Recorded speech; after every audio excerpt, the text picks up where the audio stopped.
Welcome back to LearnPianoLive.com. My name is Jamin, and as you can tell from the countdown clock, the lesson is about to get started. In case you're new with us, there's a few things I'd like to show you to help you throughout the lesson. So this lesson is about reharmonization. That means we're going to take an existing song and we're going to find new chords to play over the same melody.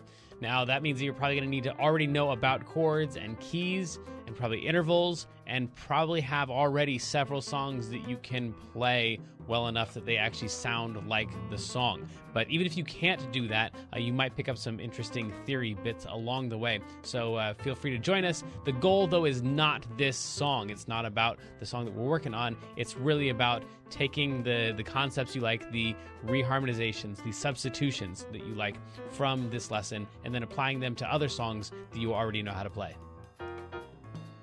These lessons are always guided and shaped by your questions, and if you're live with us today, there's a couple different ways you can do that. One is in the public live chat, and the other is the Ask Jamin a Question button, where you can ask me a question privately, and I won't share your identity in case you're afraid that your question is stupid.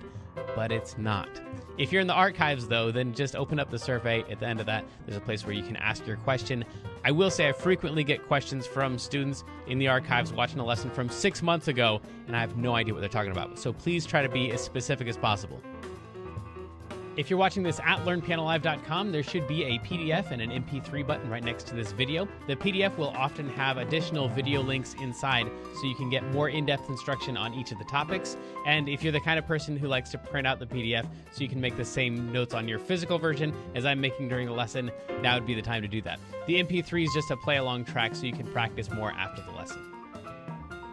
In traditional lessons, a teacher is going to actually present some new concept for maybe 5 or 10 minutes every couple weeks. The rest of the time is going to be spent applying and refining those concepts. Well, here I'm spouting off hours of new information every week, so it's totally unreasonable to expect you to actually absorb all of that.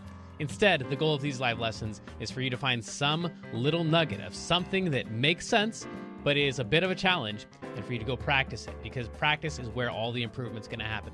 So don't feel bad if you have to leave the live lesson when you find that little thing that you're going to practice. And of course, if I'm going too fast, you can always rewind the live lessons or replay in the archives as much as you want.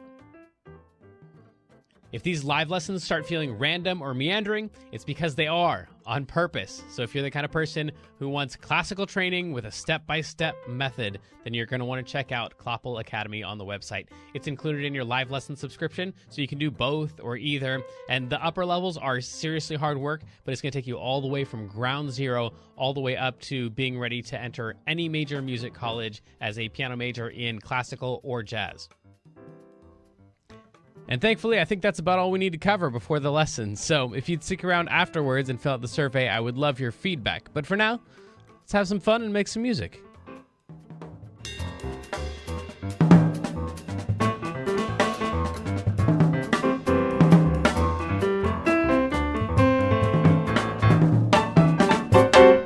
Welcome back to LearnPianoLive.com. My name is Jamin, and this is the chat moderator and everything else, the incomparable Kendra. Oh, thank you. Guess what? So I printed out the story that I've been working on. You've been talking about, yes. Yes, and I wrote it in like April and May, and then I took a break, and now I'm going back into it and realizing how much work it needs. Oh, yeah. So, but I'm having a lot of fun. I'm That's like great. annotating to change stuff. So. Yeah. Yeah. Cool. All right. Well, congratulations. I'm excited. How many pages Thank was you. it when you printed it out? I forgot to put the page numbers on it, but I think around 100 pages. Yeah, okay. Ish. It was shorter than my other one. Okay. So Right. I gotta add stuff for sure. Good luck. Thank you. Good. It's a learning thing. Yes. Learning curve. All of life is, isn't it? Yeah. It's all a learning Exactly. thing. Yeah. I want a t-shirt that says that. Life is just a learning thing. Exactly. Okay. Perfect. Let's play this song. We already did the tutorial on how to play the chords and all that stuff last time. So we're going to go ahead and do that. And then if you go to, in your browser, LearnPianoLive.com. This is free for not just subscribers, but everybody, /Reharm. Then you should run into a page that looks like, you know, if my website doesn't load, we're changing servers right now, and I'm not pleased. There we go. Hey, it worked. That's good. It works for one of us. Okay, then we'll be here, and this is kind of what we're going to be using to do all of our reharm stuff. So we're just going to apply all the principles that are on this thing right here. But first, let's just start off with where we left off last time, which is just playing the chords. We're not going to play the melody, but your downloadable MP3 is Kendra singing the melody. So if we just played the chords the way that we talked about last time, along with her singing, it would sound something like this.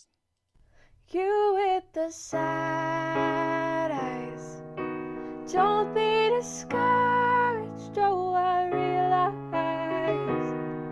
it's hard to take courage in a world full of people. You can lose sight of it all, the darkness inside you can make you feel so small. And I see your true colors shining through. I see your true colors, and that's why I love you. So don't be afraid to let them show. Your true colors are beautiful. So that's where we left off last time. That's kind of our starting point. So now we want to just take that and reharmonize it, change around the chords a little bit to include some other colors, some other textures in these chords. So the first thing we're going to do before we do any like legit reharmonization is we're just going to add extensions to these chords. So before, we had this E chord right here. So instead of just having a regular E chord, you with those, I guess we'll start with this C sharp minor. So instead of having this just regular C sharp minor, like those notes, we're going to add the note that is 2 notes away inside the scale. So the scale is E, F sharp, G sharp, A, B, C sharp, D sharp, and E. So those are the notes. And so if we go, this is the 1 of the chord because it's a C sharp minor. So C sharp would be number 1. This note that we talked about last week would be the 3 because 1, 2, 3, just counting how many notes we go through to get to these notes. 1, 2, 3, 4, 5. So this would be the 5. These are the 3 notes of the chord that we talked about last time. We want to add in the 7 to this. So we'd go 1, 2, 3, 4, 5, 6, 7. That would be the 7. Now, if you want to get really crazy with the stuff, you can add in the 9. So if this is 7, this would be 8, and that'd be 9. So that's a C sharp minor with a 7 and a 9. So we'd probably call this like a C sharp minor 9. And then this chord right here, probably the next one, B over D sharp. I wouldn't add much to that because it's already kind of altered because we're doing that whole slash chord thing we talked about last week. This is not really a slash chord. It's really an inversion like we talked about last week. So I probably wouldn't change much of that. But if you wanted to, you could add in the 7 and you could add in the 9, which might be interesting. That's the C sharp minor, 9.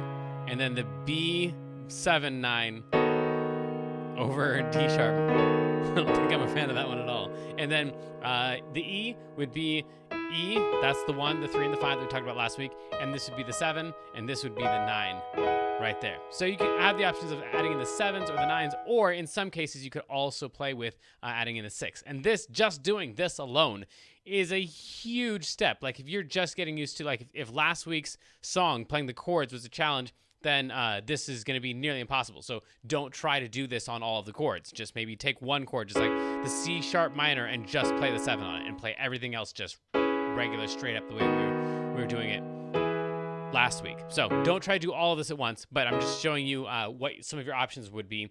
For the A, this would be 1, 3, 5. This would be the 7 and the 9.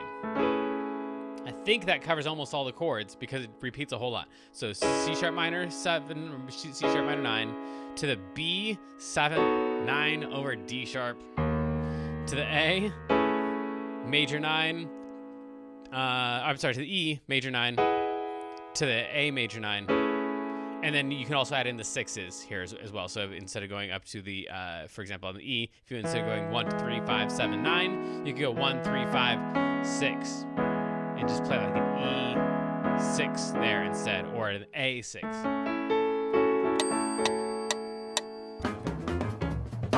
Hey right, Jamin, it's time for our feature of the day, which today is our quote of the day. I was afraid of that. Okay, so this week is... Oh, yeah. okay. Do you want me to read the quote? Well, we've never done one of these successfully yet. And we've been at this for like 5 years. No, not a quote of the day. This always goes terribly. Why don't I remember that? I mean, that's maybe possible. You've blocked it out like I should have.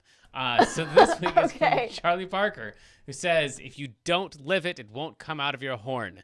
He was a saxophone player. Yeah, okay. I would love it if you would explain that. Yeah, okay. So yeah, it's just like the stuff that we talk about all the time with, like, you've got to play everything you sing and sing everything that you play. Like the stuff that you're playing, your hand should be doing stuff that your ear is hearing first. So it should be stuff that you, in the same way that your mouth should be doing the things that your brain wants to say, and not just saying words while your brain is listening going, oh, that was interesting. You said that word.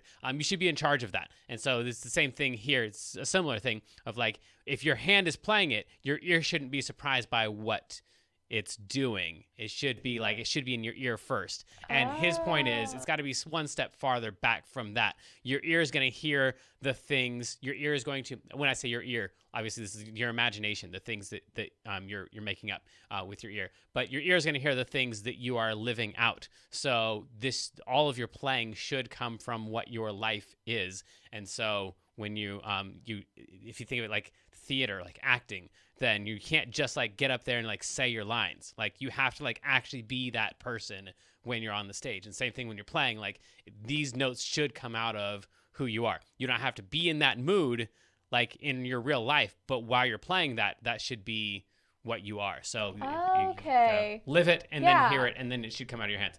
Unfortunately, it all has to go the opposite direction first. So in the same way, like your idea your brain might have ideas, but until you learn the language, like you have to feed the words into your brain in order for them to be able to come out of your brain. In the same way, you have to like feed the notes into your ear in order for them to be able to come out, which is why practice is so frustrating, because we're working so hard and it sounds so terrible for so long, and we're just like trying to like, here, play this, and then like as we play it, our ear hears it and goes, oh, that's cool, and then later on when our ear wants to make that sound, our hand already knows how to do it because our hands were the ones that taught our ear.